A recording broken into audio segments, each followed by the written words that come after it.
Next, I'd like to invite someone who's been a fantastic support of the Convoy throughout, and I'd like to send official and formal thanks to UNISON, who has been a very big backer of the Convoy from the start.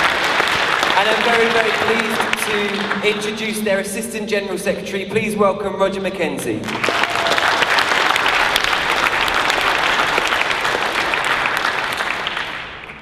Thank you so much for the opportunity to be with you. I'm feeling really moved this evening, but when I thought about what I wanted to say, one thing came to my mind. I saw somebody at lunchtime with one of these t-shirts on that said, "Keep calm." Sod keep calm, I say. What have we got to keep calm about? This is a time when we've got to lift our heads and have some rage about what's going on in this country right now. If we don't do it, nobody is going to do it. Because I don't see this as a time for polite discussion. I don't see this as a time when we drop our heads and say, this is all a bit too much for us right now. Because what I know, and I don't know much, but what I do know is my history.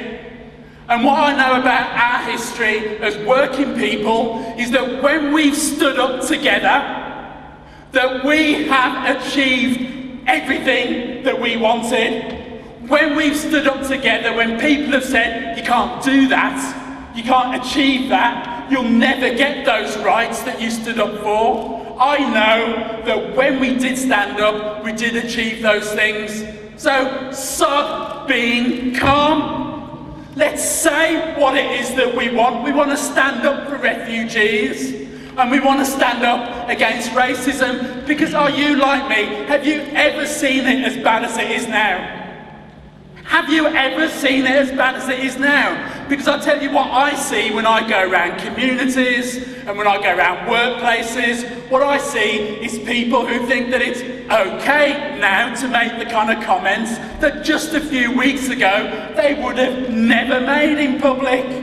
But they think they can do that now. They feel as though they've been given permission by the likes of Farage and people in the Conservative Party, by Trump in the United States. They feel that it's okay to come out with their racist comments now and think that there's not a problem because no one's going to challenge me.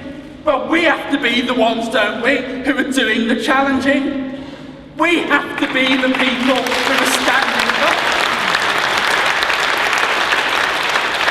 Because I'm not prepared to put up with this anymore. I'm really not. I've fought racism all my life.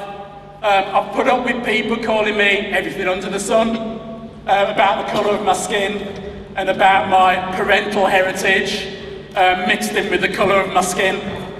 And what I say to you now is that this is our time to stand up, because I don't hold with the view that this is so difficult, this is such a hard period of time that we're going through, that it's all too much for us, because I do remember my history.